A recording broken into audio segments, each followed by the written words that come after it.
नमस्कार साथियों, आशा करता हूं कि आप सभी लोग बहुत अच्छे होंगे, मस्त और स्वस्थ होंगे, एकदम जबरदस्त होंगे। सभी लोगों का बहुत बहुत स्वागत है। आप सभी लोग आ जाएंगे क्लास में, उसके बाद फिर हम क्लास को स्टार्ट करते हैं। ठीक है जी।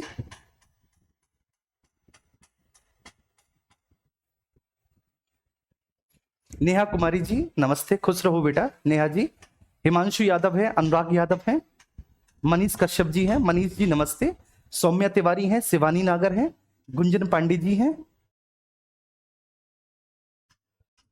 जी। बहुत बहुत स्वागत है आप सभी का।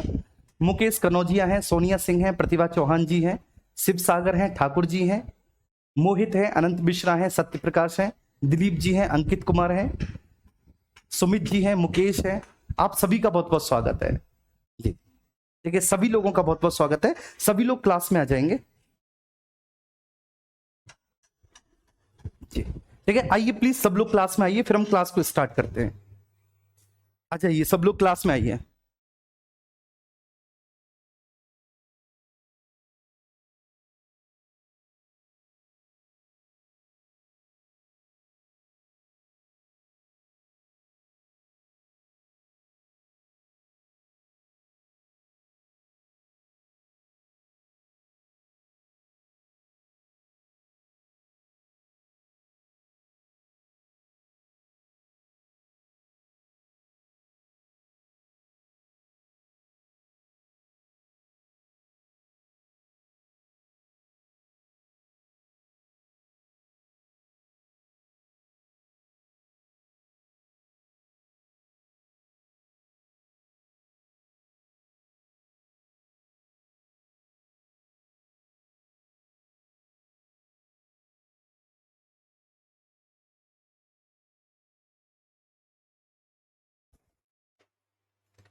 चलिए ओके, ठीक है। हम लोग बच्चे, ठीक है, लास्ट लेक्चर में हम लोग बात कर रहे थे किसके बारे में? राष्ट्रपति जी की निर्वाचन पद्धति।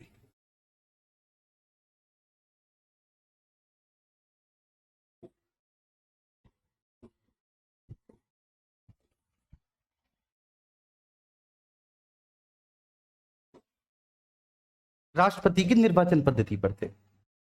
ठीक है, हम लोग इलेक्शन प्रोसेस ऑफ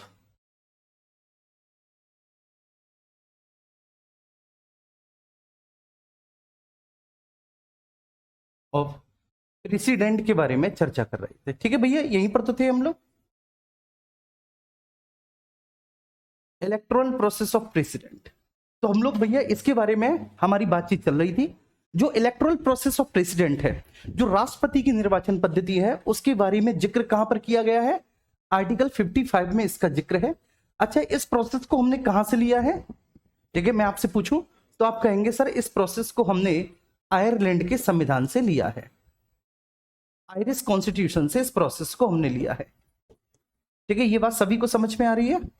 ये बात आप सभी लोग समझ पा रहे हैं? अच्छा हाँ, मैं आपको एक और बात बता दूं, जैसे आप लोग सोच रहे होंगे कि सर कल क्लास क्यों नहीं हो पाई थी। ठीक है ना, कल मंडे को क्लास क्यों नहीं हो पाई थी? तो बच्चे, कल मंडे को जो है ना, मेरी 10 बजे से, मतलब आठवीं की क्लास के टाइम पे मेरी मैराथन थी पीजीटी के लिए। पीजीटी मींस असिस्टेंट प्रोफेसर के लिए हिस्ट्री की मैराथन थी मेरी। तो मैं उसमें हिस्ट्री की क्लास ले रहा था। हालांकि आप में से कई सारे बच्चे हमारे टीचिंग चैनल पर पहुंच गए थे और वहीं पर पूछ रहे थे कि सर आज विनायक बैच वाली क्लास नहीं होगी, तो वहां पर भी मैंने बता दिया था। अच्छा, कल भी मेरी मैराथन है एक, तो कल भी आपकी ये क्लास नहीं होगी। ठीक है, हालांकि ये मैसेज आपको मैनेजमेंट के थ्रू मिल गया होगा ग्रुप में, है ना। मैंने बोल दिया था कि आप मैसेज कर दीजिएगा कि भाई मेरी क्लास है, मैं कहीं और जगह जो है ना असाइन हूं, तो इस वजह से आपकी क्लास नहीं हो पाएगी। कल भी जो है ना मेरी पीजीटी असिस्टेंट प्रोफेसर के लिए ज्योग्राफी की मैराथन है, ज्योग्राफी की क्लास है, तो कल भी आपकी क्लास जो है ये रहेगी बच्चे। ठीक है, अब एक ही टाइम पे 2 क्लासेस हैं। अगर आप चाहें तो कल मैं, ठीक है, क्लास को रिकॉर्ड कर दूंगा, रिकॉर्ड करके आपको पढ़ा दूंगा। लेकिन रिकॉर्ड करके पढ़ाने में मजा नहीं आता। जैसे मैंने एक बार किया भी था, मेरी ग्राम पंचायत अधिकारी बीपीओ के लिए मेरी मैराथन थी, तो बीपीओ की मैराथन में मैंने आपकी क्लास को रिकॉर्ड करके दे दिया था, वहां पर मैंने पहले बोल दिया था। ठीक है, तो आप अगर जैसा भी चाहें आप मुझे बता देना।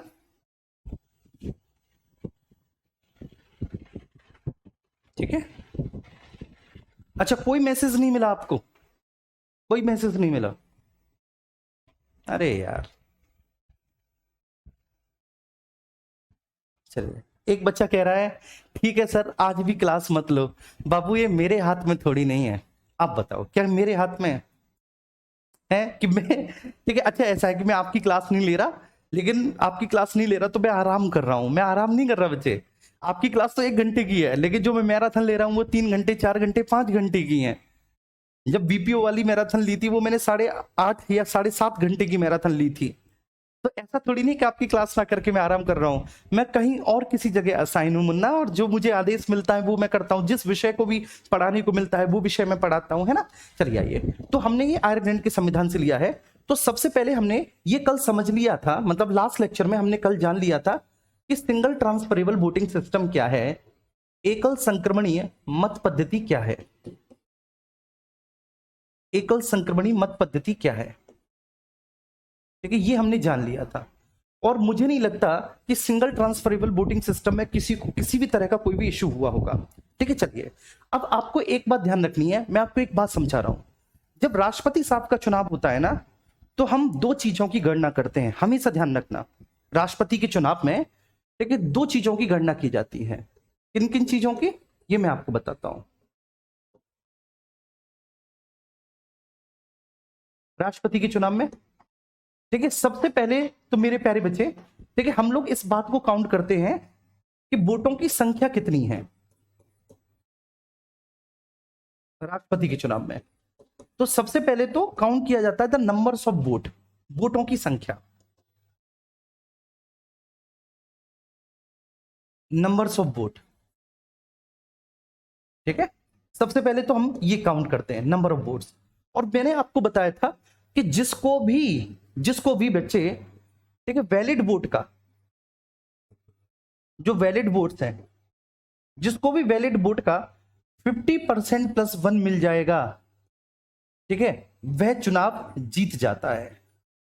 कल मैंने आपको बताया था, मतलब जो लास्ट लेक्चर हुआ था, लास्ट लेक्चर में मैंने बताया था कि हम लोग ये देखेंगे कि जैसे टोटल 10 लोगों ने वोट किया था, ठीक है, कल हमने समझा था कि अगर टोटल 10 लोगों ने वोट किया था तो जिसको भी भैया सबसे पहले 6 वोट मिल गए, मतलब 10 का 50% प्लस 1, तो 10 का 50% प्लस 1 कितना हुआ, 6 वोट हुआ।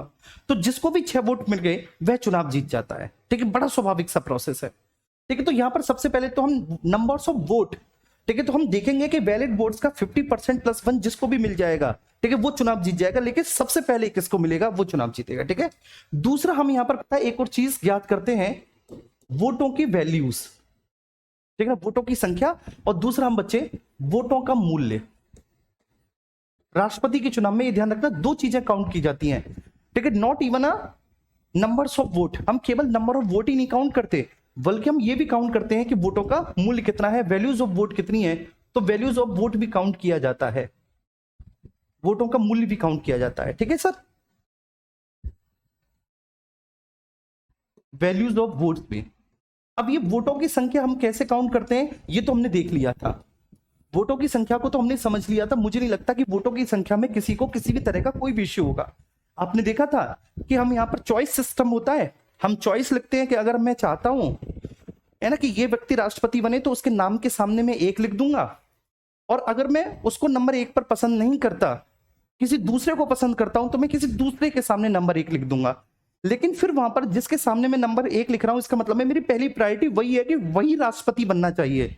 लेकिन उसके अलावा भी मुझे चॉइसेस फिल करने पड़ते हैं कि अगर मैं चाह रहा हूं कि ये राष्ट्रपति ठीक है बने, बात समझ में आ रही, ये राष्ट्रपति बने तो मैं उसे नंबर 1 करूंगा। अगर इनकेस कैसे भी राष्ट्रपति ना बन पाए तो मेरी दूसरी प्रायोरिटी क्या होगी, तो मैं वहां पर नंबर 2, नंबर 3, नंबर 4 जितने भी कैंडिडेट खड़े होंगे वहां पर मैं चॉइसेस भी फिल करता हूं। तो जो सिंगल ट्रांसफरेबल वोटिंग सिस्टम है वो क्या है और किस तरह से हम वोटों को ट्रांसफर करते हैं, वो मैंने आपको बहुत अच्छे से समझा दिया था। आई डोंट थिंक सो कोई किताब भी आपको समझा पाए, ये मैंने समझा दिया था। अब हम यहां पर आगे बढ़ेंगे, अब हम यहां पर समझेंगे सबसे पहले कि वोटों का वैल्यू कैसे निकाला जाता है, वोटों का मूल्य कैसे निकाला जाता है, वोटों का मूल्य देखेंगे। अब आप लोग बताइए कि राष्ट्रपति के चुनाव में वोट करने वाले 2 ही तरह के लोग होते हैं। राष्ट्रपति के चुनाव में या तो वोट करते हैं सांसद, या फिर वोट करते हैं बच्चे कौन, विधायक, यही तो वोट करते हैं, ठीक है। तो राष्ट्रपति के चुनाव में या तो सांसद वोट करते हैं या विधायक वोट करते हैं, आप और हम तो वोट करते नहीं है। तो अब हम यहां पर क्या निकालेंगे, अब हम यहां पर निकालेंगे एक सांसद के वोट का मूल्य कितना होगा और एक विधायक की वोट का वैल्यू कितना होगा। क्लियर है? तो हम इस तरह से निकालेंगे वोट का वैल्यू। अच्छा, क्यों निकाला जाता है? ठीक है, वोटों की संख्या के आधार पर अगर हमें पता चल जाए कि ये व्यक्ति राष्ट्रपति बन गया, जब हम बड़े आराम से वोटों की संख्या के आधार पर निर्धारित कर लेते हैं कि भैया ये व्यक्ति राष्ट्रपति बन गया, तो फिर क्या आवश्यकता है वोटों की वैल्यू निकालने की, वोटों का मूल्य निकालने की? तो इसकी भी आवश्यकता है। वोटों का मूल्य हम इसलिए निकालते हैं कि हम ये देखते हैं कि जिस व्यक्ति को राष्ट्रपति बनाया गया है, ठीक है, उसको किन किन राज्यों के रिप्रेजेंटेटिव्स ने, किन किन राज्यों के प्रतिनिधियों ने उसको, ठीक है, किस आधार पर वोट किया है। ठीक है, आपको इतना डिटेल में जाने की आवश्यकता नहीं है, बस आपको ये ध्यान रखना है कि जब हम कभी भी राष्ट्रपति के चुनाव में दो तरह की मतों की गणना करते हैं, दो आधारों पर, एक तो वोटों की संख्या, नंबर्स ऑफ वोट, दूसरा values of vote. Values of vote निकालेंगे तो राष्ट्रपति के चुनाव में वोट कौन डालते हैं? सांसद और विधायक। तो बड़ा ऑब्वियस है कि हम सांसद के वोट का मूल्य निकालेंगे और हम विधायक के वोट का मूल्य निकालेंगे। ठीक है, तो अब यहां पर सबसे पहले हम देखते हैं कि भाई एक विधायक के वोट का मूल्य कैसे निकाला जाता है।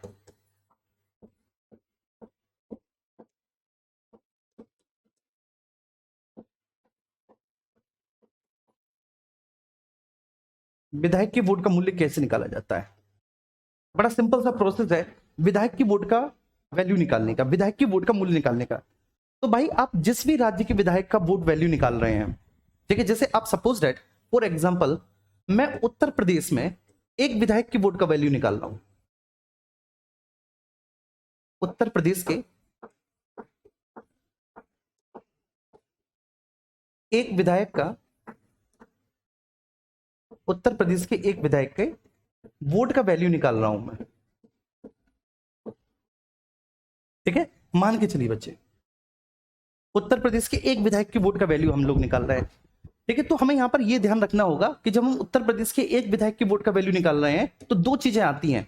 सबसे पहले हमें जानना है कि भाई उत्तर प्रदेश की जनसंख्या कितनी है, मतलब उस राज्य की जनसंख्या कितनी है जिस राज्य में हम एक विधायक के वोट का वैल्यू निकाल रहे हैं, और उस राज्य में टोटल विधायकों की संख्या कितनी है, उस राज्य में टोटल एमएलएज की संख्या कितनी है। ये दो चीज हमें निकालनी है। सबसे पहली चीज हमें क्या निकालनी है कि भाई उस राज्य की जनसंख्या हमें ये पता होना चाहिए और उस राज्य में टोटल विधायकों की संख्या कितनी है। अगर हमें ये पता है तो हम किसी भी राज्य में एक विधायक के वोट का वैल्यू निकाल लेंगे। जैसे उत्तर प्रदेश के किसी एक विधायक ने राष्ट्रपति को वोट दिया, तो एक वोट तो दिया ही, प्लस उसका वैल्यू भी ऐड होगा। वहां पर वोट तो ऐड होगा ही होगा कि वो एक अपना वोट तो दे रहा है राष्ट्रपति को, प्लस कितनी वैल्यूज राष्ट्रपति को जा रही है। ऐसी असम है, असम का कोई एक विधायक राष्ट्रपति को वोट कर रहा है तो वोट तो एक जा ही रहा है, प्लस वैल्यू भी देखी जा रही है कि भाई वैल्यू कितनी गई है। ठीक है, ये बात होती है। अब हम यहां पर समझेंगे कि जब हम एक विधायक की वोट का वैल्यू निकालते हैं तो किस तरह से निकालते हैं। विधायक के मत का मूल्य,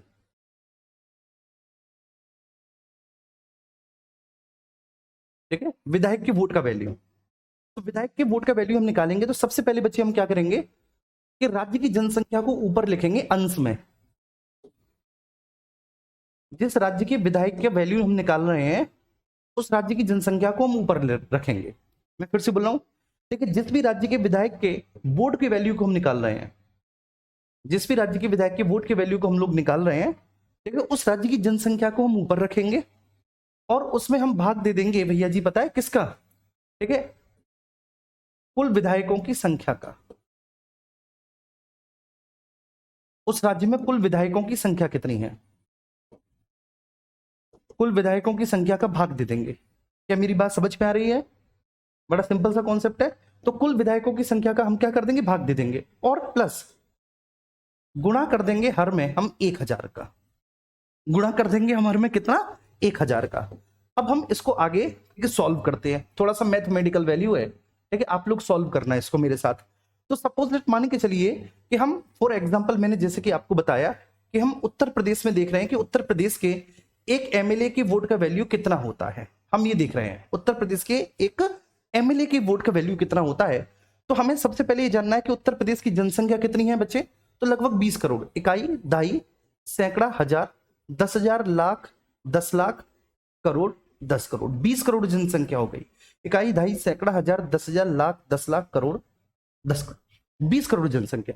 उत्तर प्रदेश में टोटल विधायकों की संख्या कितनी है, 403। हम ये जानते हैं 403, और गुणा कितने से कर देंगे भैया जी, 1000 से गुणा कर देंगे तो 3 जीरो से ये 3 जीरो कट गई, बचा कितना भैया जी? इकाई, ढाई, सैकड़ा, हजार, 10,000, लाख। 2 लाख बचा। इकाई, ढाई, सैकड़ा, हजार, 10,000, लाख, 2 लाख। 2 लाख का भाग दे देंगे हम 403 में। बताना कितना आया बच्चे? क्या मेरा फोन है यहाँ पर? है, ठीक है, मेरा फोन है, मैं देख लेता हूं।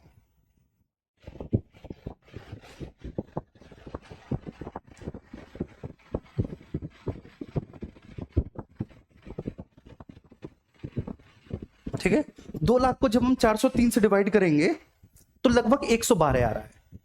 ठीक है बच्चे, कितना आ रहा है? 112। जी जी बच्चे, 1000 का मल्टीप्लाई क्यों करते हैं बच्चे? एक प्रोसेस है, इसलिए हम मल्टीप्लाई करते हैं। ठीक है,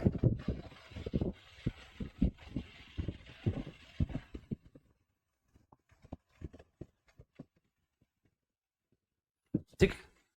भाई इकाई, इकाई, ढाई, सैकड़ा, हजार, 10,000, लाख, 10 लाख, करोड़, 10 करोड़, 20 करोड़। 3 जीरो से 3 जीरो कट गई। इकाई, ढाई, सैकड़ा, हजार, 10,000, लाख। इकाई, ढाई, सैकड़ा, हजार, 10,000, लाख। ठीक है बच्चे, तो ये बैठा आपका, ठीक है, 2 लाख डिवाइड बाई 403। भाई यही तो आ रहा है, 2 lakh divide by 403।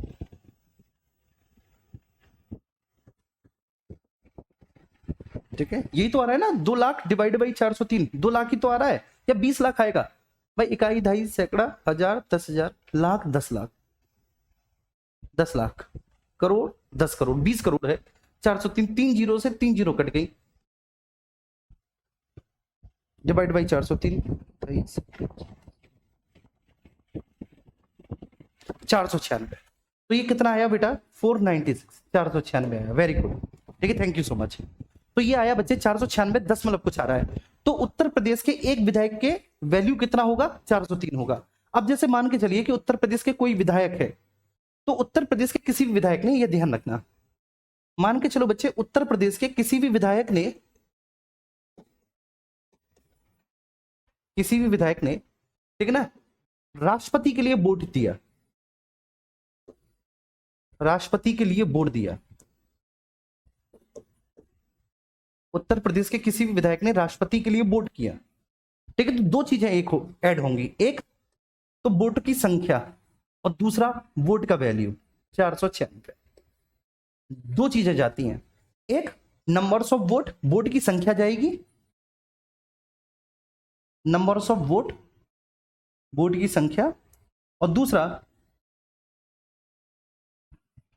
Value of votes, वोटों का मूल्य। क्लियर हुआ? तो एक विधायक के वोट का वैल्यू हम इस तरह से निकालते हैं। मैं फिर से आपको बता दे रहा हूं कैसे हम निकालते हैं। देखो, एकल संक्रमणी मत पद्धति क्या है, ये हमने जान लिया था बहुत अच्छे से, पूरा एक लेक्चर लगा था, लेकिन हमने जान लिया था। मैं, कोई जल्दबाजी है नहीं, हमें आराम से पढ़ना है अच्छे अच्छे से। ठीक है, अब राष्ट्रपति के चुनाव में हम बात करते हैं कि राष्ट्रपति के चुनाव में हमें 2 चीजें ऐड करनी पड़ती हैं, एक वोटों की संख्या, एक वोटों का मूल्य। तो वोटों की संख्या, नंबर ऑफ वोट्स, हम कैसे निकालते हैं? तो नंबर ऑफ वोट्स तो हमें पता है भैया जी। ठीक है, नंबर ऑफ वोट्स के आधार पर जो भी व्यक्ति जीतेगा, जो भी व्यक्ति राष्ट्रपति का चुनाव जीतेगा, on the basis of the number of votes, उसे कुल डाले गए वोटों का, वैलिड वोटों का 50% प्लस 1 मिलना चाहिए। प्लस हम साथ साथ वोटों का वैल्यू भी निकालते हैं। अब वोटों का वैल्यू जब हम निकालेंगे तो राष्ट्रपति को वोट कौन डालता है? या तो एक सांसद या फिर एक विधायक। विधायक अलग अलग राज्यों की विधानसभाओं के विधायक होते हैं। ठीक है, तो जब हम एक विधायक के वोट का वैल्यू निकालते हैं तो हम कैसे निकालेंगे एक विधायक के वोट का वैल्यू? उस राज्य की जनसंख्या में भाग दे देंगे उस राज्य में टोटल विधायकों की संख्या और गुणा कर देंगे 1000 का। ठीक है, सपोज दैट फॉर एग्जांपल मैंने उत्तर प्रदेश का लिया, तो उत्तर प्रदेश की जनसंख्या 20 करोड़ है, टोटल विधायकों की संख्या 403 है, गुणा 1000 से कर दिया, और ये निकल कर आ गया भैया जी, उत्तर प्रदेश के एक विधायक के वोट का वैल्यू अप्रोक्स 496। ठीक है, 496 निकल कर आ गया। ठीक है, तो जब उत्तर प्रदेश का एक विधायक राष्ट्रपति को वोट करेगा तो उसका वोट का नंबर भी जाएगा, एक वोट उसको मिल गया, एक विधायक का वोट मिल गया, तो एक नंबर भी मिला, प्लस वोट की वैल्यू भी ऐड हुई 496। ठीक है, ये एग्जाम में निकालना नहीं पड़ेगा। ठीक है, ये पूछा जा सकता है आपके एग्जाम में कि एक विधायक की वोट के वैल्यू का समीकरण क्या होता है। ठीक है, ये आपसे पूछा जा सकता है कि भाई समीकरण क्या है। तो अब ये बात आपको समझ में आई कि क्या समीकरण है। ठीक है, एक बार प्लीज सब लोग थम्स अप करके बताएंगे, और कहीं पर भी कोई भी दिक्कत है मुझे बताइए, क्या दिक्कत है आपको?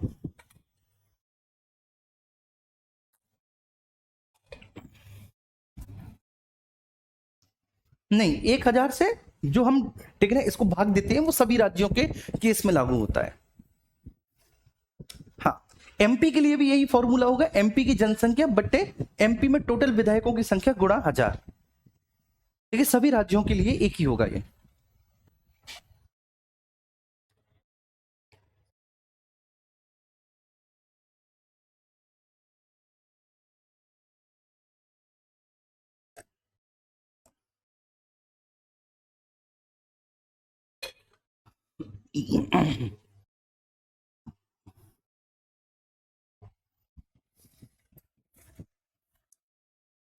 ठीक है, क्लियर है, बहुत अच्छे से समझ गए। चलिए ठीक है, अगर कोई भी डाउट होता है ना तो आप एक बार और लेक्चर देख लिया करो। देखो मैं फिर से आपसे बोलता हूं, ठीक है, सर ने मुझसे बोला है, अंकित सर ने मुझसे कहा है कि देखो सर कि आप पढ़ाते हैं तो आप बहुत डिटेल से पढ़ाते हैं, आपसे वो बच्चा तो खुश रहता है जो डिटेल में पढ़ना चाहता है। ये खुद उनके शब्द हैं, जो डिटेल में पढ़ना चाहता है, ठीक है, ऑब्वियस सी बात है, उसे पता है वो प्रीवियस ईयर के क्वेश्चंस देख रहा है। लेकिन वो बच्चा, ठीक है, जिसने कभी पढ़ाई नहीं, पॉलिटी पढ़ लिया, तो उसे बस ये पता है कि पॉलिटी में मौलिक अधिकार हैं, डीपीएसपी, और यहीं तक खुश है, ठीक है, इन्हीं को पढ़ के।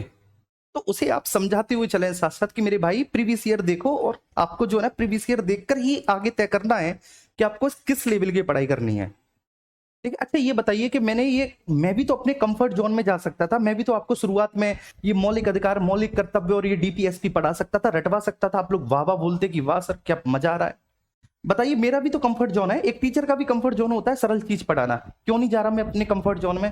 तुम्हारी वजह से नहीं जा रहा मैं अपने कंफर्ट जोन में, क्योंकि मुझे अपनी झूठी तारीफ थोड़ी नहीं करवानी। वाह भाई, भाई मुझे तुम्हें पढ़ाना है, एक अच्छे लेवल का पढ़ाना है कि अगर यूपीएसआई में 16, 17, 18 जितने भी क्वेश्चंस पॉलिटी के मिले, वो पॉलिटी के क्वेश्चंस तुम पे नहीं बल्कि तुम उन पर हावी हो जाओ। तुम बोलो कि बता, पूछ, ठीक है, जहां से तेरी औकात है तू वहां से पूछ। ठीक है, हम यहां पर बैठे, हम यहां पर पढ़ के आए हैं, एक एक प्रश्न का हम जवाब देंगे। ठीक है, प्रश्न आपने देखा नहीं कि तुरंत आपने क्लिक किया नहीं। ठीक है, ये एटीट्यूड होना चाहिए यार।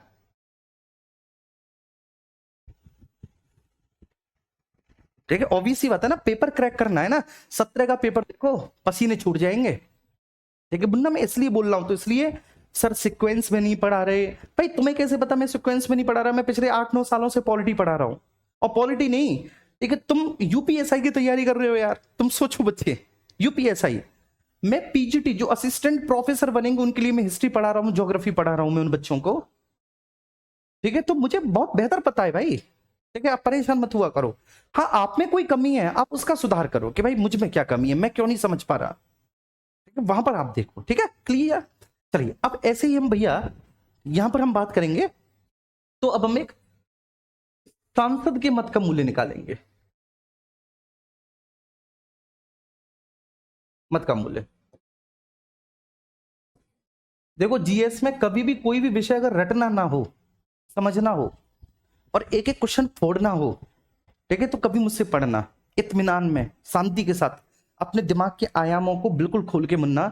ठीक है, मैं बड़े भाई के नाते तो मैं बता रहा हूं, जीएस में कभी भी कोई भी विषय तुम्हें इतना सा परेशान नहीं कर सकता। ठीक है, लेकिन हाँ, मुझे समझने में तुम्हें थोड़ा सा टाइम लगेगा। किसी को 3 क्लास लगती है, किसी को 4 क्लास, किसी को 5 क्लास, किसी को 10 क्लास लगती हैं। वो शुरुआत में मेरी बुराई करता है, ये बात सबको पता है, लेकिन उसके बाद जब वो प्रीवियस ईयर लगाता है और उसके जब फंडामेंटल क्लियर होने लगते हैं, तब वो बस यही बोलता है कि जस्ट वाओ। क्लियर है, ये ध्यान रखना मुन्ना, इसलिए मुझे कहना पड़ता है शुरुआत की क्लासेस में। और मैं पहले भी कहता नहीं, तब मुझे अंकित सर ने बोला कि भाई बोला करो, ठीक है, कि ये क्या पढ़ना चाह रहे हैं, ये क्या पढ़ रहे हैं, ये इनको बाद में पता चलेगा, इसलिए शुरुआत की क्लासेस में बोल दिया करो। और अभी आप लोग मुन्ना कहां से आए हो?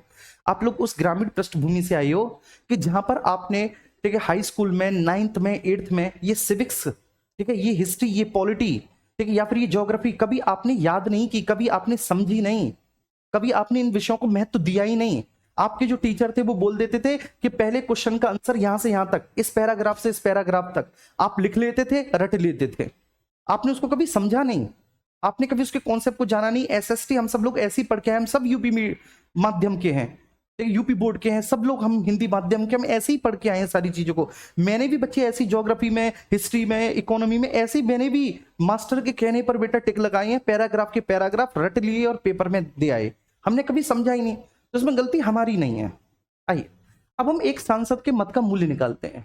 तो जब एक सांसद के मत का मूल्य निकालेंगे तो कैसे निकालेंगे, ये थोड़ा सा टफ प्रोसेस है सांसद के मत का मूल्य निकालना। तो बड़ा सिंपल, ठीक है ना सर, कॉन्सेप्ट, ठीक है ना, मैं आपको समझा दूंगा। मतलब टफ है लेकिन बड़े सिंपल से शब्दों में मैं आपको समझा दूंगा कि सांसद के वोट का वैल्यू आप निकालेंगे। कैसे निकालेंगे बेटा, जितने भी राज्य की विधानसभाएं हैं, जितने भी राज्य की, टोटल कितने राज्यों में विधानसभाएं हैं, 28 राज्य और 3 यूटी, टोटल 31 हो गए। तो जितने भी राज्यों की विधानसभाएं हैं उन सभी राज्यों की विधानसभाओं के सभी विधायकों के वोट के वैल्यू को आप ऐड कर देंगे। ठीक है, तो आप क्या करेंगे, सभी राज्यों की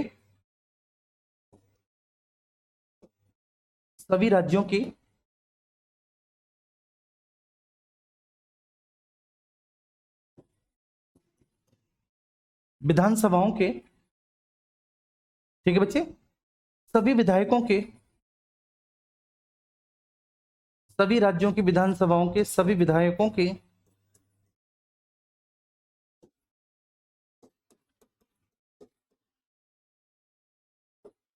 वोटों की संख्या का टोटल योग। ठीक है, तो जितने भी राज्य की विधानसभाएं हैं, जितने भी राज्य हैं, 28 राज्य प्लस 3 यूटी, क्योंकि 3 यूटी में भी तो विधानसभाएं हैं, जम्मू कश्मीर, पुदुचेरी और दिल्ली, मैंने आपको बताया था। ठीक है, तो आप उन सभी राज्यों की विधानसभाओं के जितने भी विधायकों के वोट का वैल्यू है आप उनका टोटल कर देंगे, उन सभी के वोट के वैल्यू का टोटल कर देंगे। ठीक है, वोट के वैल्यू का, यहाँ पे संख्या का मतलब क्या है बेटा, वैल्यू, वोट की वैल्यू का टोटल कर देंगे। और जब आपने वोट की वैल्यू का टोटल किया तो आप इसमें भाग पता है किससे देंगे, आप इसमें भाग देंगे मेरे प्यारे बच्चे, ठीक है ना, लोकसभा प्लस राज्यसभा के एमपी की संख्या का, लोकसभा और राज्यसभा के सदस्यों की संख्या का। तो मतलब लोकसभा के सदस्य कितने हैं, 543 है, राज्यसभा में सदस्य कितने हैं, 245 है। तो ये 5 और 3 8, 4 और 4 8, 5 और 2 7, 788 से आप भाग दे देंगे। तो 788 से जब आप भाग देंगे तो जब जो भी वैल्यू निकल कर आई, जो भी नंबर निकल कर आया, वो क्या होगा, एक सांसद के मत का मूल्य होगा। यह एक सांसद के मत का मूल्य होगा।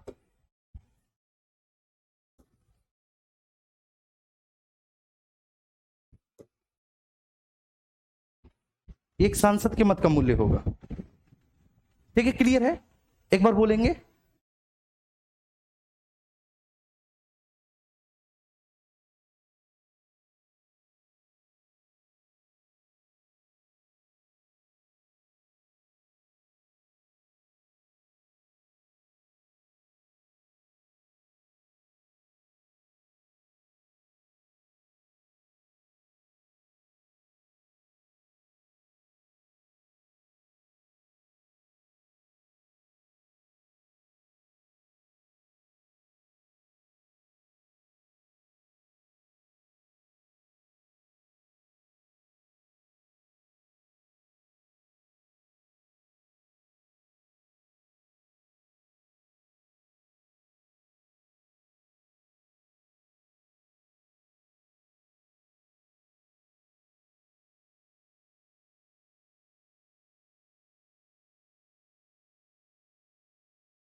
ठीक है सर, जी बेटा।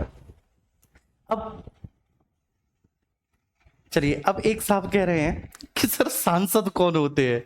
अरे मुन्ना, ये तो वो वाली बात तुमने कह दी कि पूरी रामायण खत्म हो गई और फिर आप पूछ रहे हैं रामायण खत्म होने के बाद कि भैया जी सीता कौन थी। चलिए चलिए, पॉलिटी में अच्छा स्कोर हो रहा है, आपकी वजह से कॉन्फिडेंस आ रहा है। चलिए, थैंक यू सो मच। ठीक है, क्लियर हुआ बच्चे। तो आप इस तरह से कैसे निकालेंगे सांसद के वोट का वैल्यू, फिर से बताता हूं। आप सभी राज्यों की विधानसभाओं के सभी विधायकों के वोटों की संख्या का या उनकी वैल्यूज का टोटल करेंगे। तो जितने भी राज्य हैं सभी राज्यों के विधायकों के जो वोट का वैल्यू है आप उसको ऐड कर देंगे, उसमें आप भाग दे देंगे लोकसभा और राज्यसभा के टोटल एमपी की संख्या का, मतलब 788 से। तो जो भी वैल्यू निकल कर आई वो वैल्यू बेटा एक सांसद के वोट की वैल्यू होगी, वो एक सांसद का वोट का मूल्य होगा। तो ये सबसे कठिन कॉन्सेप्ट थे, ये हमने बता दिया। 1997 से राष्ट्रपति ने एक अध्यादेश के माध्यम से प्रस्तावक और अनुमोदक की संख्या को बढ़ा दिया है, जमानत राशि को भी बढ़ा दिया है, ये हमने देख लिया। आर्टिकल 55 हमने देख लिया। अब हम बात करेंगे आर्टिकल 56। आर्टिकल 56 में है राष्ट्रपति का टेन्योर। ठीक है, टेन्योर मतलब इसको बोलेंगे हम लोग राष्ट्रपति का कार्यकाल। बड़ा टेक्निकल है राष्ट्रपति का कार्यकाल, इसको आप समझेंगे। ठीक है, the tenure of the president. ठीक है, ये बोला गया है कि राष्ट्रपति पद ग्रहण की तारीख से 5 वर्ष की अवधि तक पद धारण करता है। उसके कार्यकाल में ये बोला गया है कि पद ग्रहण की तारीख से आगे आने वाले 5 वर्ष की अवधि तक राष्ट्रपति पद धारण करता है। ये बात आप समझ गए। जैसे मान के चलिए सपोज दैट कि 1 जनवरी 2025 को राष्ट्रपति अपने पद पर बैठे। ठीक है, 1 जनवरी 2025 को, तो जो उनका कार्यकाल होगा वो 31 दिसंबर 2030 तक होगा। ये बात समझ में आ रही है, 31 दिसंबर 2030 तक। तो वह पद ग्रहण की तारीख से 5 वर्ष की अवधि तक पद धारण करते हैं। लेकिन एक बार कोई भी व्यक्ति राष्ट्रपति बन गया तो क्या फिर वो 5 सालों के लिए परमानेंट हो गया? नहीं। ठीक है, वो 5 सालों के लिए परमानेंट नहीं हुआ। अगर बीच में उनको लगता है कि यार मैं कहां गलत फंस गया, ठीक है, वह उनका स्वास्थ्य सही नहीं है, वो सहज महसूस नहीं कर पा रहे, असक्षम है, तो वो त्याग पत्र भी दे सकते हैं। लेकिन अगर मान के चलिए कि वे संविधान का अतिक्रमण कर रहे हैं और संविधान का अतिक्रमण करने की स्थिति में भी वो अपने पद पर बने हुए, अपने पद पर रहते हुए संविधान की आज्ञाओं का उल्लंघन कर रहे हैं, तो फिर उनको हटाया भी जा सकता है। और जो उनको हटाया जाएगा, ठीक है, उस हटाने की प्रक्रिया को हम बोलते हैं महाभियोग। ठीक है, तो उनको महाभियोग की प्रक्रिया से हटाया भी जा सकता है। सबसे पहली बार जो महाभियोग शब्द आया है वो आर्टिकल 56 में ही आया है, 56 क्लॉज 1 में आया है महाभियोग शब्द।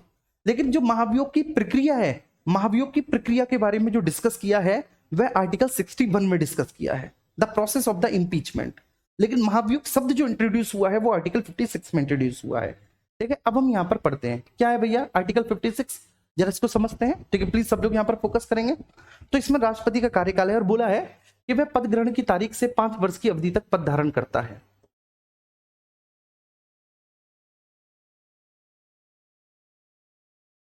पद ग्रहण की तारीख से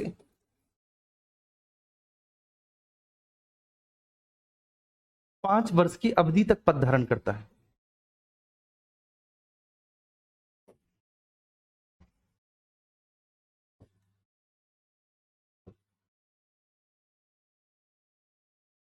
पद धारण करता है।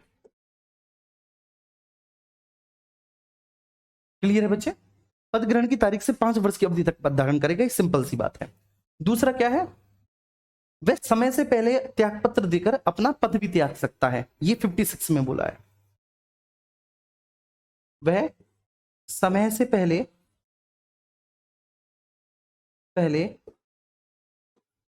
त्याग पत्र देकर अपना पद भी त्याग सकता है। अब सवाल ये उठता है कि सर वो अपना त्याग पत्र किसे देगा, अपना रेजिग्नेशन किसे देगा?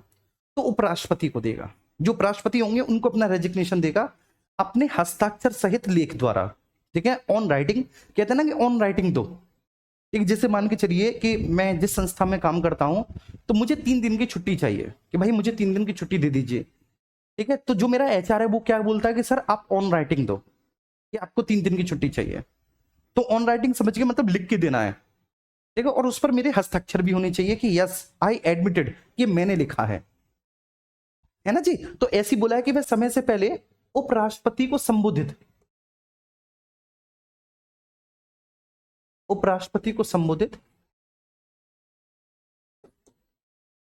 अच्छा, अब इंग्लिश मीडियम वाले बच्चे ठीक है ना, क्या बोलेंगे इसको कि वह समय से पहले भी अपना पद त्याग सकता है और वह एक रेजिग्नेशन लेटर लिखेगा टू वाइस प्रेसिडेंट। संबोधित का मतलब है टू द वाइस प्रेसिडेंट।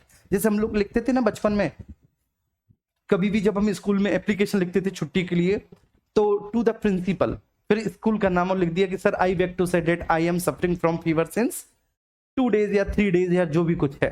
ठीक है, तो वो टू का मतलब है वो संबोधित आप किसे कर रहे हैं वहां पे, प्रिंसिपल को। तो ऐसे ही राष्ट्रपति किसको संबोधित करेंगे? उपराष्ट्रपति को। तो वे समय से पहले उपराष्ट्रपति को संबोधित अपने हस्ताक्षर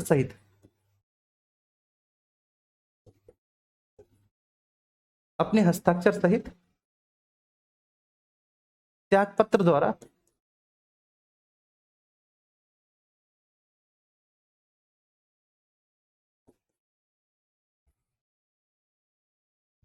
पद त्याग सकता है,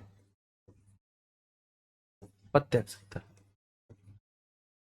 क्लियर है? समय से पहले उपराष्ट्रपति को संबोधित अपने हस्ताक्षर सहित त्याग पत्र के द्वारा वह पद त्याग सकता है। तो ये हो गया भैया जी, ठीक है, चलिए क्लियर है।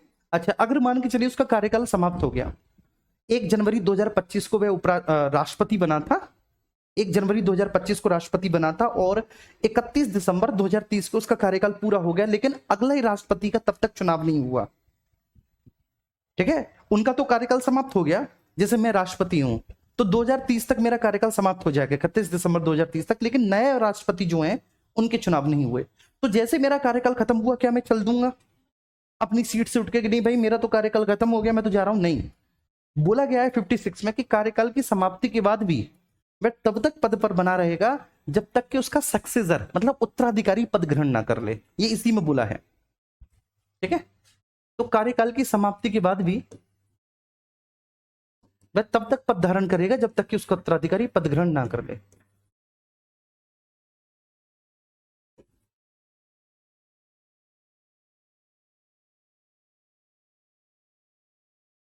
कार्यकाल की समाप्ति के बाद भी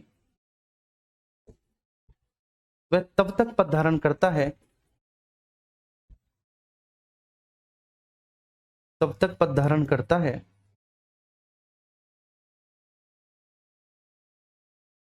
जब तक कि उसका उत्तराधिकारी पद ग्रहण ना कर ले।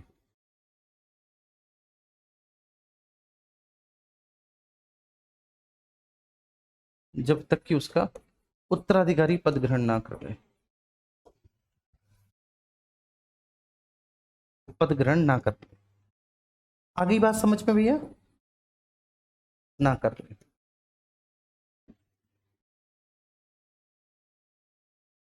आगे ये बात समझ में बोलो, क्लियर हुआ जी?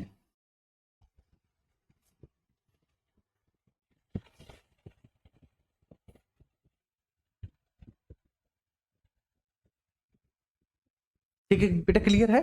तो पद ग्रहण की तारीख से 5 वर्ष की अवधि तक पद धारण करता है। समय से पहले उपराष्ट्रपति को संबोधित अपने हस्ताक्षर सहित त्याग पत्र के द्वारा वह, ठीक है, पद त्याग सकता है। और अगर कार्यकाल समाप्त हो गया तो वह तब तक पद धारण करेगा जब तक कि उसका उत्तराधिकारी पद ग्रहण ना कर ले। ये आर्टिकल 56 के प्रोविजन है, आर्टिकल 56 के प्रोविजन है।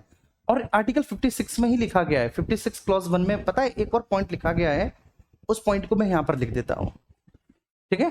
देखेंगे यहां पर, ये अगर आपसे पूछा जाए कि महाभियोग शब्द सबसे पहले कहां पर आया है 56 में, और महाभियोग की प्रक्रिया का वर्णन कहां पर किया है 61 में, तो आप लिखेंगे उसे, ठीक है, उसे, ठीक है ना, उसे उसके कार्यकाल के दौरान, उसे उसके कार्यकाल के दौरान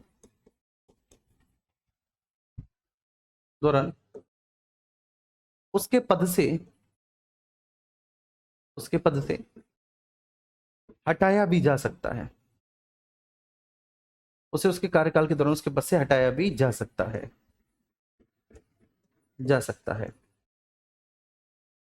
ठीक है। किससे? इम्पीचमेंट की प्रक्रिया से। अच्छा, महाभियोग की प्रक्रिया हमने कहां से ली है बच्चे? यूएस के कॉन्स्टिट्यूशन से। महाभियोग की प्रक्रिया को हमने अमेरिका के संविधान से लिया है। तो ये आर्टिकल 56 के प्रोविजन है। आर्टिकल 56 सभी को समझ में आया? कोई दिक्कत नहीं, बड़े आराम से मैंने बता दिया, ठीक है, ये बात आई समझ में। अब आर्टिकल 57 पर आते हैं हम। आर्टिकल 57 क्या बोलता है? आर्टिकल 57 बोलता है राष्ट्रपति की पुनर्नियुक्ति। ये मैं समझाता हूं आपको 57 क्या है। राष्ट्रपति की पुनर्नियुक्ति, रीअपॉइंटमेंट ऑफ प्रेसिडेंट, राष्ट्रपति की पुनर्नियुक्ति, रीअपॉइंटमेंट ऑफ प्रेसिडेंट, ठीक है बच्चे। इसको हम लोग देखते हैं ये क्या है, समझना यार सब लोग, है ना, कि रीअपॉइंटमेंट ऑफ प्रेसिडेंट क्या होता है। राष्ट्रपति की पुनर्नियुक्ति का मतलब ये होता है कि कोई भी व्यक्ति कितनी बार राष्ट्रपति बन सकता है भारत में, ठीक है। मैक्सिमम 2 बार बन सकता है, 3 बार बन सकता है, 4 बार बन सकता है, 5 बार बन सकता है, कितनी बार वह राष्ट्रपति बन सकता है। तो हमारे संविधान में इसके लिए कोई मैक्सिमम लिमिट जारी नहीं की गई, ठीक है। हमारे संविधान में कोई मैक्सिमम लिमिट नहीं है ठीक है, 5-5 वर्षों के बाद वह चुनकर आए, कोई भी एक व्यक्ति जितनी बार चाहे उतनी राष्ट्रपति बन सकता है। यूएस के कॉन्स्टिट्यूशन में ऐसा नहीं है। यूएस में क्या है कि यूएस में कोई एक व्यक्ति मैक्सिमम 2 बार ही राष्ट्रपति बन सकता है। जैसे बराक ओबामा 2 बार राष्ट्रपति वहां रहे, वो तीसरी बार चाहकर भी राष्ट्रपति पद के लिए खड़ा नहीं हो सकते क्योंकि उनका संविधान उनको अलाउ नहीं करता। ऐसी डोनाल्ड ट्रंप अब दूसरी बार अपने कार्यकाल को ठीक है कर रहे हैं, तो अब दूसरी बार ठीक है जब वो अपने कार्यकाल को समाप्त कर लेंगे तो वो व्यक्ति चाहकर भी तीसरी बार राष्ट्रपति पद के लिए खड़ा नहीं हो सकता। ठीक है, तो राष्ट्रपति की पुनर्नियुक्ति तो लिखेंगे भारतीय संविधान में, इसके लिए कोई मैक्सिमम लिमिट नहीं है।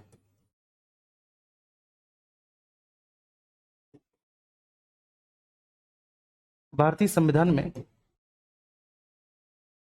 इसके लिए कोई मैक्सिमम लिमिट नहीं है।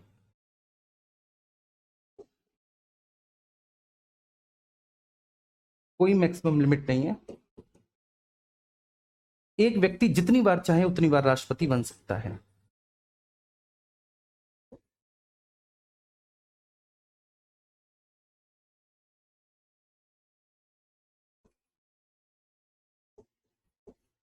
चाहे राष्ट्रपति पद के लिए खड़ा हो सकता है।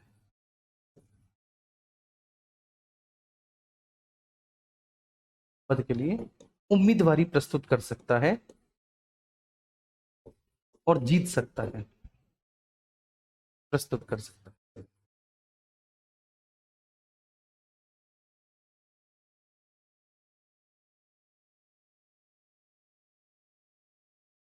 ठीक है मुन्ना, ये बात सभी को समझ में आ रही है?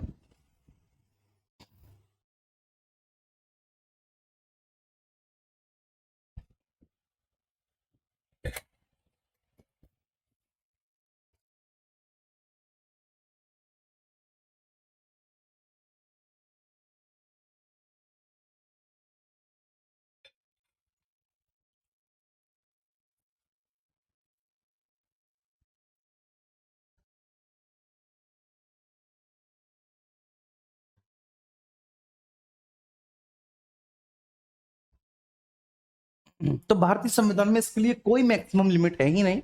एक व्यक्ति जितनी बार चाहे राष्ट्रपति पद की उम्मीदवारी प्रस्तुत कर सकता है, जितनी बार चाहे बच्चे एक व्यक्ति राष्ट्रपति बन सकता है। राष्ट्रपति बन सकता है, ये आर्टिकल 57 में क्लियर हुआ सभी को?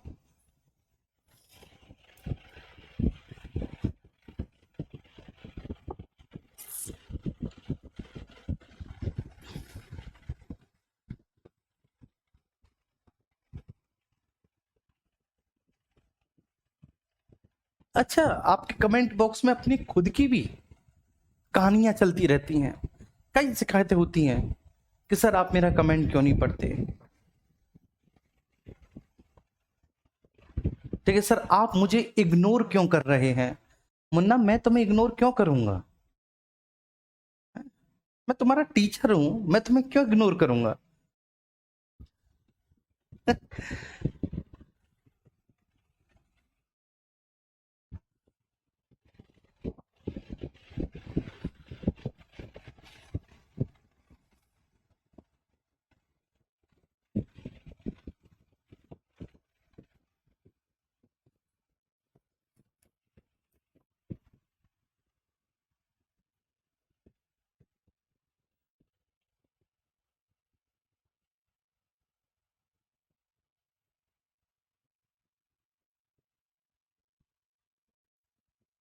चलिए, एक और सवाल आया है, पर्सनल सवाल है। एक बच्ची का नाम नहीं लूंगा, कह रही है सर मेरी मम्मी मुझसे नाराज हो गई हैं। ठीक है, वो बोल नहीं रही हैं, गुस्सा करती हैं वो मुझ पर। अब मैं ऐसा क्या करूं कि वो मुझसे बोलने लग जाए? यार ऐसे काम ही मत करो जिससे मम्मी पापा नाराज हो। ठीक है, ऐसे उन्हें मौका ही मत दो कि वे तुम पे गुस्सा करें। नहीं यार, ठीक है ना, मतलब अगर तुम्हें लगता है ना कि ये काम करने से उनकी भावनाएं आहत हो जाएंगी, देखो गुस्सा होना, डांट लगाना एक बहुत बड़ी बात हो गई। कोई भी ऐसा काम जिससे उनकी फीलिंग को हर्ट्स हो, काम ही मत करो यार, माँ बाप बड़े अनमोल होते हैं। ठीक है, चलिए, तो आर्टिकल 57 में ये है। अब हम आर्टिकल 58 आते हैं और आर्टिकल 58 के बारे में डिस्कस करते हैं। आर्टिकल 58 बड़ा ठीक है प्रीसियस आर्टिकल है, बड़ा महत्वपूर्ण आर्टिकल है। आर्टिकल 58 में बोला है राष्ट्रपति पद के लिए एलिजिबिलिटी, राष्ट्रपति पद के लिए योग्यता है 58 में।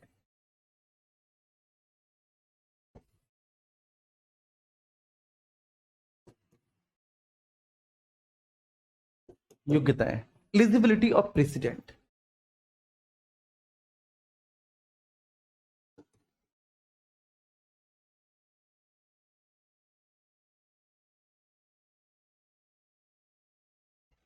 राष्ट्रपति पद के लिए योग्यता है एलिजिबिलिटी ऑफ प्रेसिडेंट, इसके बारे में हम लोग बात करेंगे।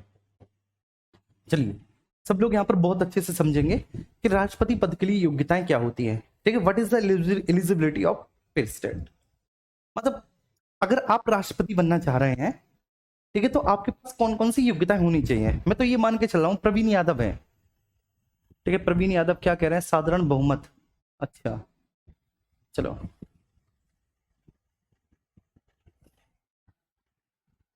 कोमल जी, ठीक है बेटा, ओके।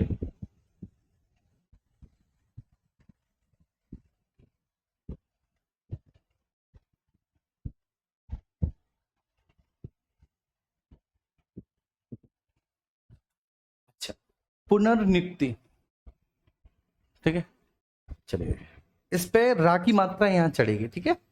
पुनर्नियुक्ति, ठीक है भाई, ओके आ जाओ। राष्ट्रपति की योग्यता है, तो अगर आप राष्ट्रपति बनना चाहते हैं तो सबसे पहले आपके पास क्या योग्यता होनी चाहिए कि भारत के नागरिक हो। अब यहाँ पर एक बहुत प्यारा प्रश्न पूछा गया है 2017 यूपीएसआई में, उस प्रश्न को मैं यहाँ पर डिस्कस करूंगा, ठीक है। तो सबसे पहले वह भारत का नागरिक होना चाहिए, वह भारत का नागरिक हो।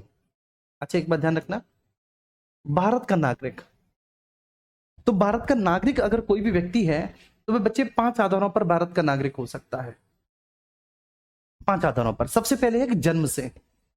हम जितने भी लोग ये क्लास ले रहे हैं, मैं दावे के साथ बोल सकता हूं हम सब जन्म से भारत के नागरिक है। कैसे कि हमारा जन्म भारत के राज्य क्षेत्र में हुआ, 26 जनवरी 1950 के बाद हुआ, और जन्म के समय हमारे माता पिता में से कोई एक अथवा दोनों ही भारत के नागरिक थे, तो ऑटोमेटिकली हम जन्म से ही भारत के नागरिक बन जाएंगे। क्या हम में और आप में से कोई भारत की नागरिकता लेने रजिस्टर ऑफिस गया था? नहीं, ठीक, हम जन्म से ही भारत के नागरिक हो गए थे। क्यों? क्योंकि 26 जनवरी 1950 के बाद हमारा जन्म भारत की टेरिटरी में हुआ, और जब हमारा जन्म हुआ तो हमारे माता पिता में से कोई एक अथवा दोनों ही भारत के नागरिक थे, ठीक है। ये बात आ रही है समझ में? ठीक है, ये बात सभी को क्लियर है बच्चे? तो जन्म से भारत के नागरिक हैं हम सब, ठीक है, तो जन्म से। दूसरा, ठीक है ना, वंश क्रम से।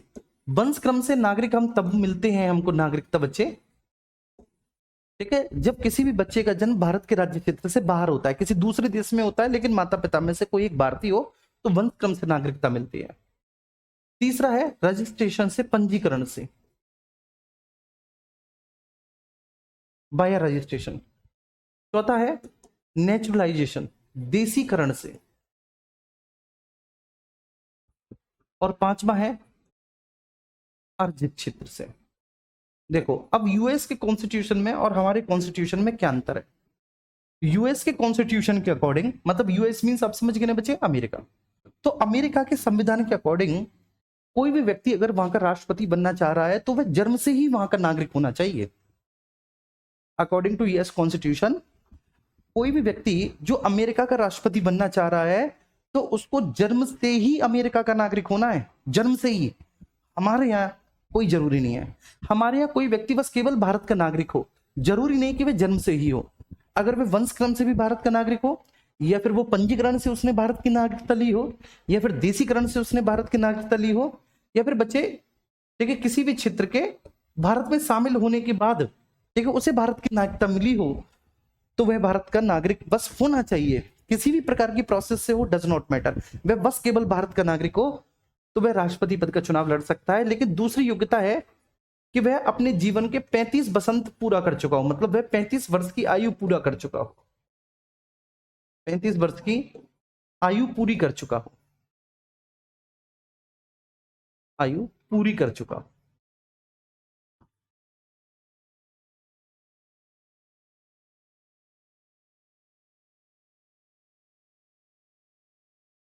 आ रही है बात समझ में?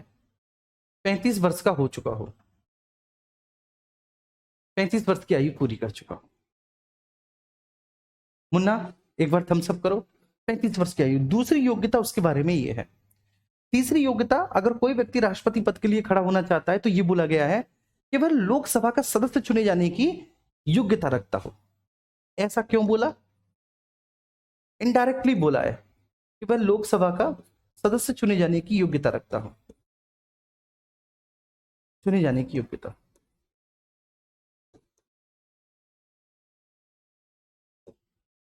लोकसभा का सदस्य चुने जाने की योग्यता रखता हो।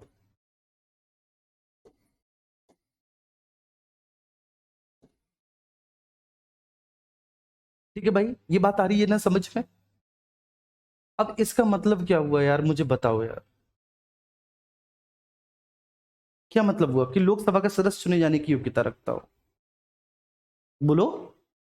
ठीक बेटा, तो इसका मतलब ये है कि डायरेक्टली नहीं बोला, डायरेक्टली नहीं बोला। जैसे अगर कोई व्यक्ति जो लोकसभा का सदस्य चुने जाने की योग्यता रखता हो तो वह किसी भी लाभ के पद पर ना हो, पागल या दिवालिया ना हो, चुनाव संबंधी किसी भी अपराध के कारण चुने जाने के अधिकार से वंचित ना किया गया हो, किसी भी गंभीर सजा में वह सजा याफ्ता ना हो, मतलब सजा ना काट रहा हो, प्रिजनर ना हो, कैदी ना हो।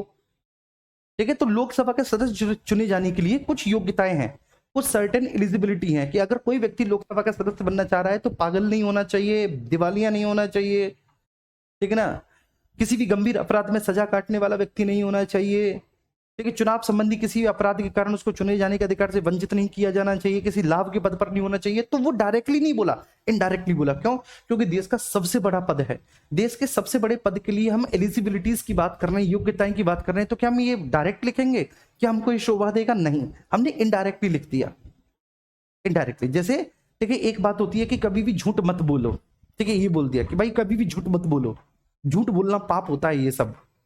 ठीक है, या फिर आपने ठीक नकारात्मक चीजों को शामिल ना करते हुए पॉजिटिवली बता दिया कि सदैव सत्य बोलना चाहिए।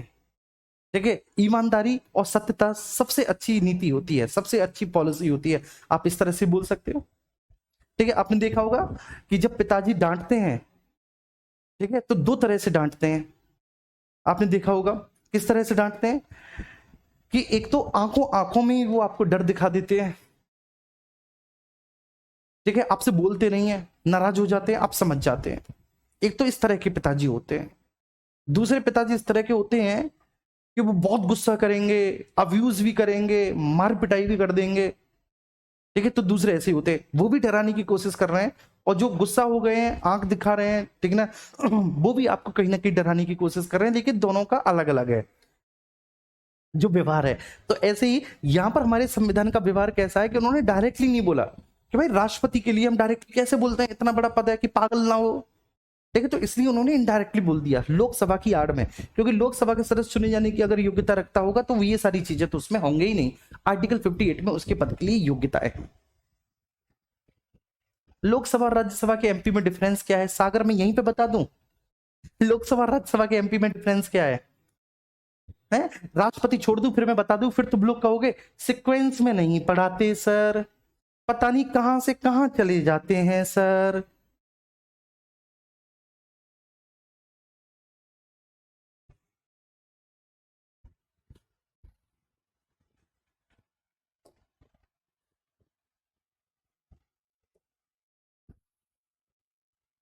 ठीक है,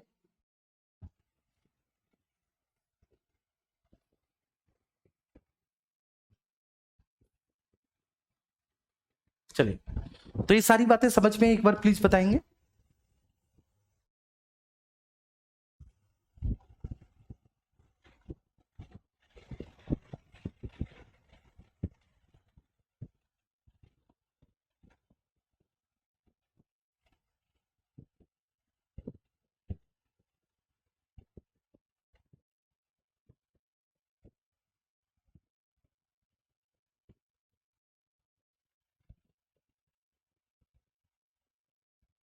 चलिए आइए, ठीक है, अब इसके बाद आगे चलते हैं मुन्ना।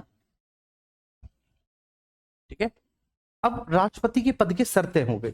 आर्टिकल 59, 59 में क्या है बच्चे?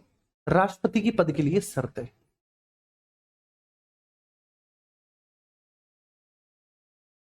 पद के लिए शर्तें,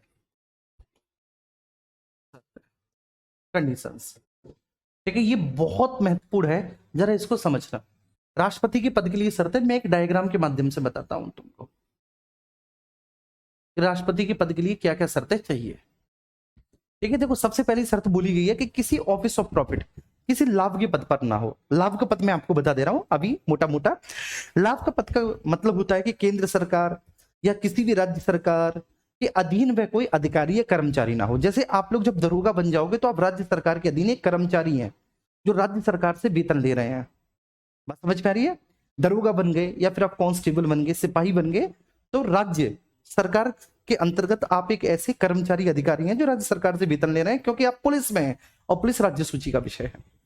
ठीक है, ध्यान रखना। और आप उत्तर प्रदेश पुलिस में हैं, तो ये बात आपको मुन्ना समझना है कि राष्ट्रपति के पद के लिए शर्तें, सबसे पहले ऑफिस ऑफ प्रॉफिट, लाभ के पद पर ना हो कोई भी व्यक्ति, लाभ के पद पर ना हो। ठीक है, नंबर फर्स्ट, ये बात समझ में? अच्छा, अगर राज्यों का राज्यपाल, जैसे उत्तर प्रदेश का राज्यपाल चाहे कि भाई राष्ट्रपति के लिए मैं भी अपनी उम्मीदवारी प्रस्तुत कर दूं, राष्ट्रपति के लिए मैं भी पर्चा भर दूं, ठीक है, तो अब यहां पर समझना, राज्यों के राज्यपाल, बस पहले ही समझना, गवर्नर्स ऑफ स्टेट्स, राज्यों के राज्यपाल। क्लियर है? उत्तर प्रदेश का राज्यपाल चाहता है कि भाई मैं भी तो राष्ट्रपति का चुनाव भर सकता हूं, पर्चा भर सकता हूं, मैं भी चुनाव लड़ सकता हूं, तो क्या वो अपने पद पर रहते हुए चुनाव लड़ सकता है? ऐसे अगर मान के चलिए उपराष्ट्रपति का मन करे, यार मैं कब तक उपराष्ट्रपति रहूंगा, मैं भी एक बार अपनी किस्मत आजमा लूं, मैं भी राष्ट्रपति का पर्चा भर दूं, मैं भी अपनी उम्मीदवारी प्रस्तुत कर दूं, तो उपराष्ट्रपति। ऐसे ही बच्चे संसद के सदस्य, सांसद या विधायक, ठीक है, वो भी तो कह सकते हैं कि हम कब तक सांसद या विधायक रहेंगे, अगर योग्यता है तो भैया हम भी राष्ट्रपति बन सकते हैं, अगर हमें भी सपोर्ट मिल जाए तो हम भी राष्ट्रपति पद के लिए खड़े हो सकते हैं, तो सांसद या विधायक। ठीक है, और ऐसे ही ठीक है, मंत्री, मंत्री चाहे वो संघ का मंत्री हो या फिर बच्चे राज्यों का मंत्री हो, यूनियन मिनिस्टर हो या स्टेट मिनिस्टर हो, संघ हो या राज्य किसी का भी मंत्री हो, तो ये क्या अपने पद पर रहते हुए राष्ट्रपति की उम्मीदवारी प्रस्तुत कर सकते हैं? जी हाँ। ठीक है, ध्यान रखना, ये शर्तें हैं, मैं लिखा है कि ये अपने पद पर रहते हुए, अपने पद पर रहते हुए राष्ट्रपति की उम्मीदवारी प्रस्तुत कर सकते हैं, चुनाव लड़ सकते हैं, लड़ सकते हैं। अब बच्चे चुनाव लड़ा इनमें से कोई, जैसे मान के चलिए किसी राज्य का राज्यपाल चुनाव लड़ा, या फिर संघ या राज्य का मंत्री कोई चुनाव लड़ा, या लोकसभा या राज्य की विधानसभा का कोई सदस्य चुनाव लड़ा, तो दो चीजें होंगी। ठीक है बच्चे, या तो वह जीत जाएगा या फिर वह हार जाएगा, भाई दो ही चीज होंगी। तो अगर वह जीत गया तो अपना पूर्व पद उसको त्यागना पड़ेगा, पहले वाला पद त्यागना पड़ेगा, जीत गया तो। आ रही है बात समझ में मेरे प्यारे बच्चे?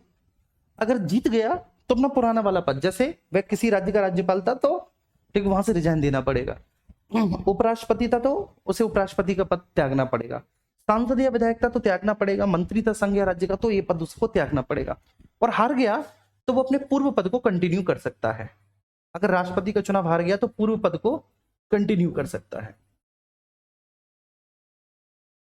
कंटिन्यू कर सकता है। इज दैट क्लियर मेरे प्यारे बच्चे? समझ में आ रही है? ठीक है, अब यहां पर एक और कंडीशन है, क्या? अगर उम्मीदवार चाहे, उम्मीदवार चाहे, ठीक है, अगर वो इतना कॉन्फिडेंट है कि मैं तो जीत ही जाऊंगा, मुझे आज तक कोई हराने वाला पैदा नहीं हुआ, मैं जीत ही जाऊंगा, तो अगर कैंडिडेट चाहे तो अपना पूर्व पद, कैंडिडेट चाहे तो अपना पूर्व पद त्याग कर, त्याग कर फिर चुनाव लड़ सकता है, फिर चुनाव लड़ सकता है। लेकिन ऐसा कोई लड़ना चाहेगा, इतना रिस्क कोई लेना चाहेगा बच्चे? नहीं, कोई नहीं इतनी रिस्क लेना चाहेगा। तो उम्मीदवार चाहे तो अपना पूर्व पद त्याग करके भी चुनाव लड़ सकता है, लेकिन इतना रिस्क बाबू कोई नहीं लेना चाहता।